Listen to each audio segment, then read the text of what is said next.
tane oğlanımız o içinde oturuyordan turmadı.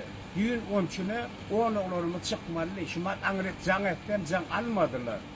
Ol o havarı olup geçsin. Şimdi ervet havarım ne mi diyene bir Murat deyip dedim bir vatandaşımız var. Yaş oğlum.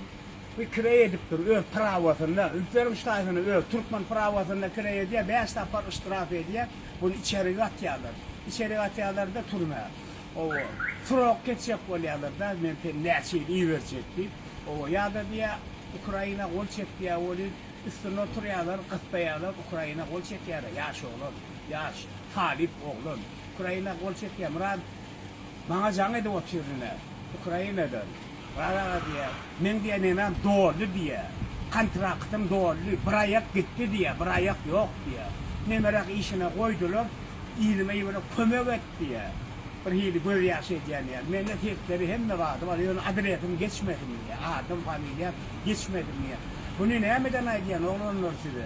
Diyecek olayanım orfette işte okat yöründür, kaçak kalma, kaçak kaldınız mı? Edir şu adam canlı yayında, neme bilen gülleştim, neme diye bu, o Camry 941 var, fakarlı oğlan vardır, orfetten çıkıyor. Şu oğlan, trans vizanı oğrayan mı değil? Oğrayan oğlan adır, ben neme koyacağım? Viza koyacak, sonra sen adına akrak geçecektiydim. Bardı geldi, kim kaçak kalan mı olsa, o Camry, ol masahat verip dinlep görünüyor. Ben oğrayan diye, canlı yayında, yani yayına gidiyor işte videoda ne şampu oladım. Şimdi ne diyecek? Yani ona prosedurları vardır. Cevanız bolmalıdır, iştirakınız bolmalıdır. Hukukçu ol, talip ol, işgal ol. Şuna çek ol yani.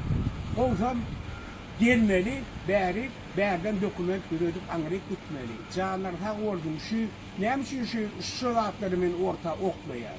Oklayanımın sebebi çekinin, korkun değil.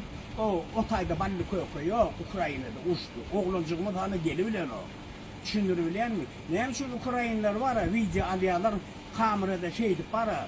Bunu tutuyorlar da bilenler, irveleri, ayağını çapıyorlar, üllürüyorlar. İnternetlerde, ulgonlarda paylaşıyorlar. Korkunlar gibi. İnniki gelecek. O tayda gerildik yok, uç eken. Deyip para, korkunlar diye veriyor. Şunun için benim size oklayanın sebebi, gerekli adam, onun bana alıyor diye, can ediyor. Canımı sağ olsun, kere tap olur. Nerede getireyim, canımı sağ olsun, başımı dik olsun. Böyle, şunu sizin dikkatine getireyim dedim. Vatandaşlar salam, yine bir tap var. Bir saat geçen okşum atıyam, şunun önkü koyun videom var. Şunu ben aydanların Stavropol, Orfet'te Stavropol'da bir 50'ye yakın türmede oğlanımız oturuyor. Şun 10 tanesi düğün, o boşamalı, koy verilmeli deyip. O yerden can ettim şu oğlanları açmadılar şu videoda da ağdak geçenlerin. Edir şu adam can ediyorlar. Murat ağa hova. 10 oğlan düğün koy verdiler. Şunun ha. 10 içine koy verdiler. 14'ü.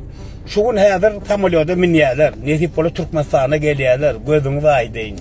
Şey diyemeli. O gözünü de aydeyin. Hadır kimde kim şu eğerleri bar olsa, hostarlar bar olsa aeroportta karşılık bilirsiniz. Ayın ahırına da 10-15 oğlan Allah yol verse netip olsa gelecektir. Şu tutulan oğlanlar şu tutulup neyle tutulurlar, şu kaçak kalıp onu bunu yolda tutulur. O görgülerin içinde 3 tane Türkmen kıyıcıyım da var. Olurum can edip otuyorlar Murat'a. Talip Bey olur dağı. Açıklarına düşüptür de o yolda saklayanlar salıptırlar. O gözünü de aydeyin, şunu sizin havarınızı, dikkatinize yetireyin neydim. Edil bu görüyen mi? Bir sağda ağra tapağı diyor, can ettiler de. Benim size yetireyim neydim. Doğru, canınız sağ olsun. Salam vatandaşlar, şu görüyen oğlunuz Şagirli Arnayf Recepoviç diye. 18.06.1983 oğlunu Mari Türkmen aladan. Bunu vizyanı koymamın sebebi cihsi var, toylun haişti bilen koyanlar. Bir şagirli bir 2 yıl bunun ortada kazana işe gidiyor. Sonrasında da aeroportta suratlar görüyorsunuz.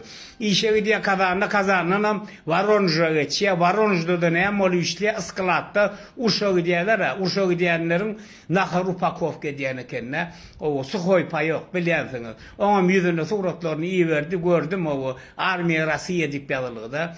Şo zatlar Upakovka edip işläp bereken geçen ýylyňam oktyabr aýyndan bäri habar ýok. 9-10 ay bäri. Habar ýok.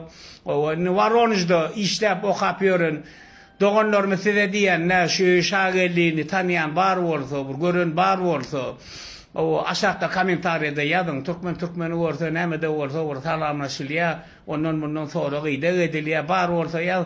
Sebäbi 3 tane oguljogy bar eken şagelliğin çağlarına gowuşdun.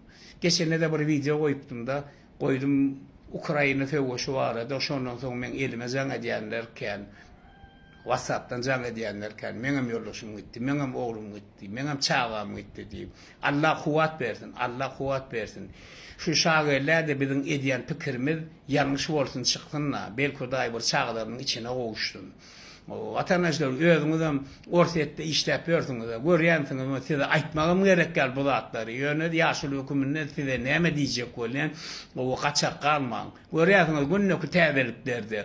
Gönü ýygnaýarlar gaçak galdyňyzmy, ýa çada bir naruşenýän barmy? O ýa turmaga gidersiň, ýa da kontrakda gol çekersiň, urşa gidersiň diýip bu zatlardan habaryňyz bardyr. Sere tap bolup o gaçak galmadyň, ýurda geleliň, o kimde kimin yarım galan bolsa edýän işte täzeden bäden dokumentlerini düzüldüň, täzeden gidin, işläň, siziň aýaňyzdan ýapşyp duran ýok. Asuda ýurdumuz bar. O asuda ýurdumuzda güllap ösüp oturan ýurdumuz bar. Şu ýurdumuzda şükür edeliň. Ýöne işlemäne gitjek adamy hiç kim saklap bilmez.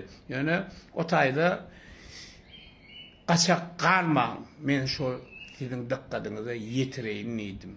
Janyňyz sag bolsun.